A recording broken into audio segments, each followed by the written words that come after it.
Hello friends, I am myself Rajesh Raikor. Today I am going to give a small video on standard second order system derivative.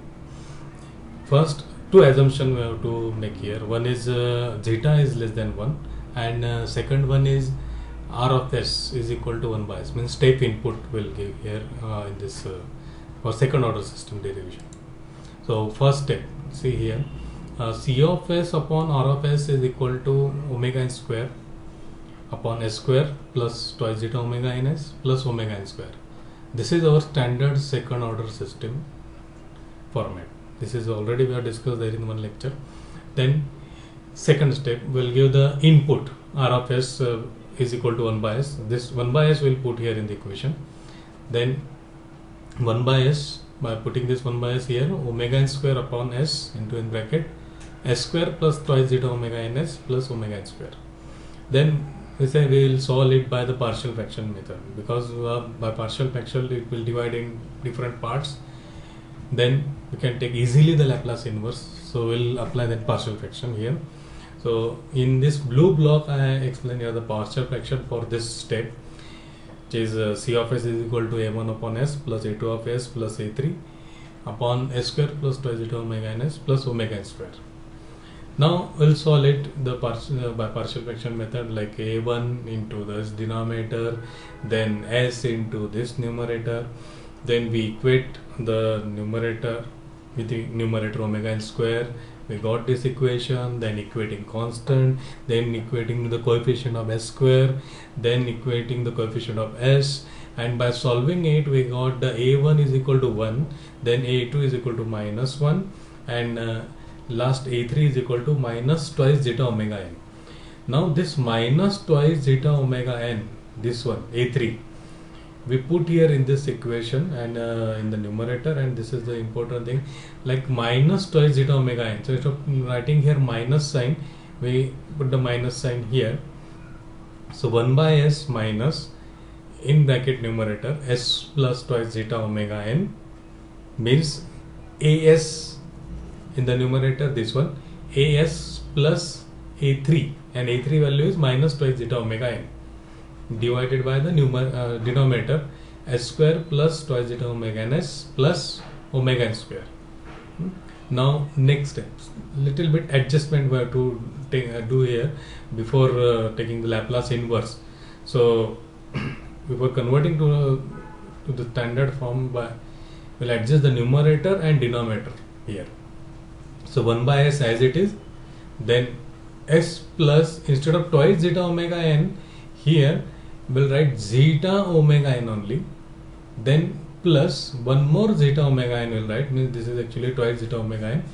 Mean adjustment is there in the numerator right now, and denominator is same as it is.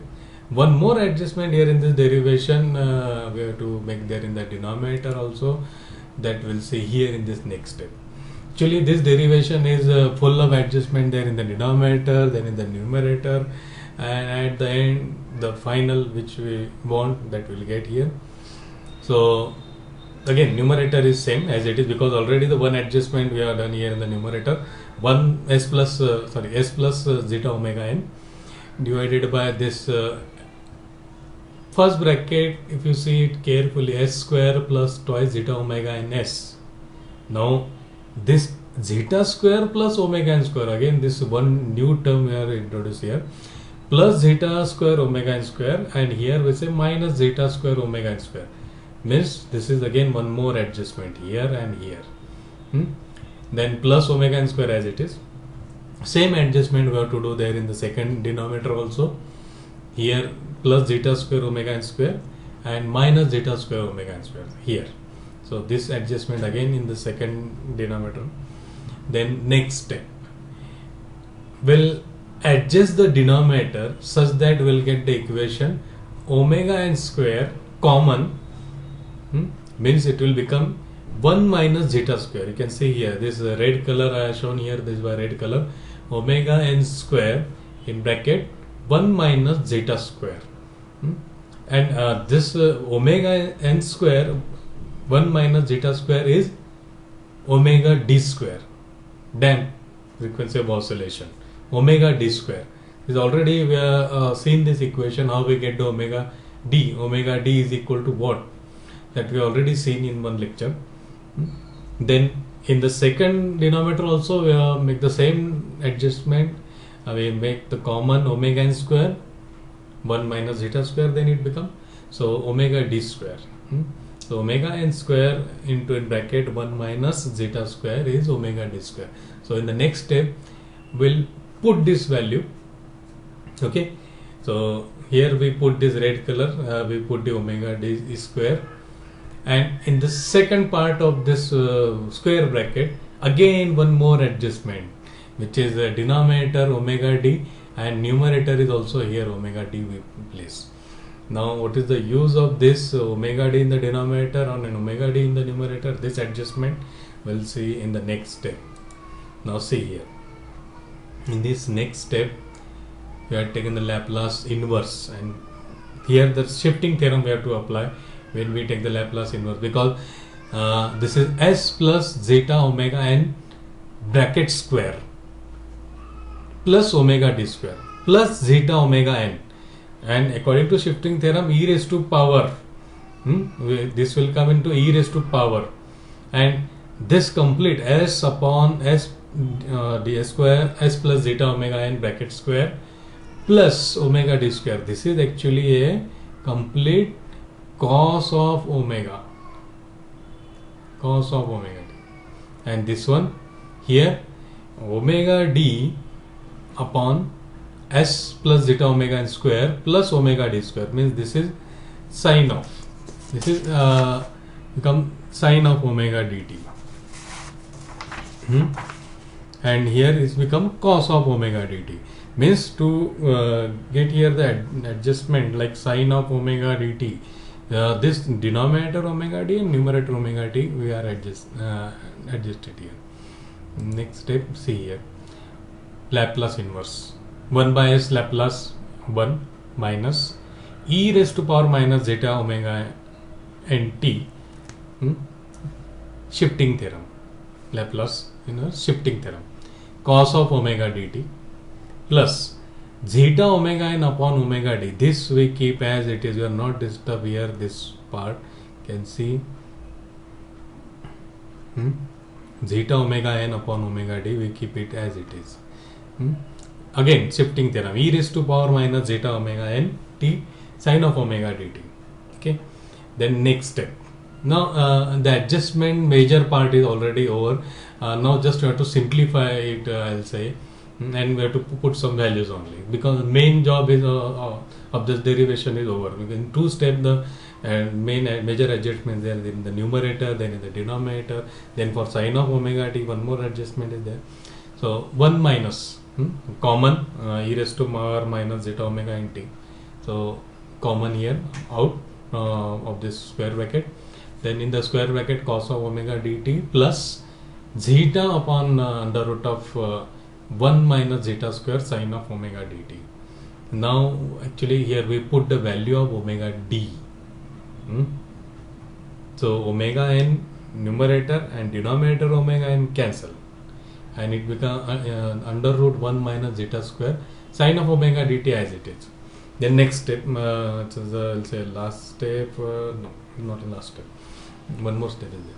C of t is equal to then 1 minus e raised to power minus zeta omega n t upon this is out of the square bracket under root of 1 minus zeta square, so in bracket then it become under root 1 minus zeta square cos of omega dt plus zeta into sine of omega dt. So this is again one triangle for zeta shown here, x axis zeta, y axis under root 1 minus zeta square, and this radius are, I'll say 1.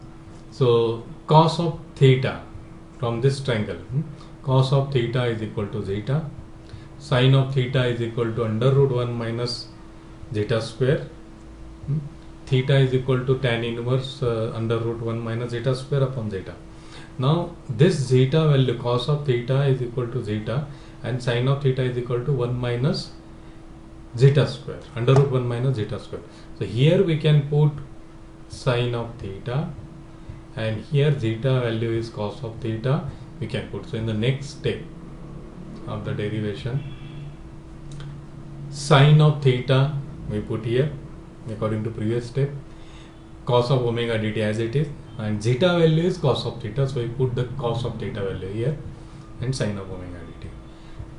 This is sine A cos B plus cos A sine B, and sine A cos B plus cos A sine B is sine of A plus B. So sine of omega dt plus theta is the last step of this derivation.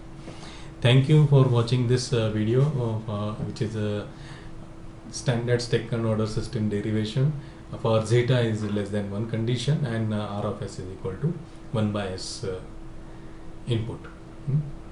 In this derivation, some steps are there where we have to make an adjustment in the numerator and in the denominator, and to get each and every step of this derivation, the basic of all the second order system, what is mean by zeta and what is the effect of zeta on the system, that we must know. This is a I'll say basic understanding is required for this to get the meaning of all these steps of this derivation.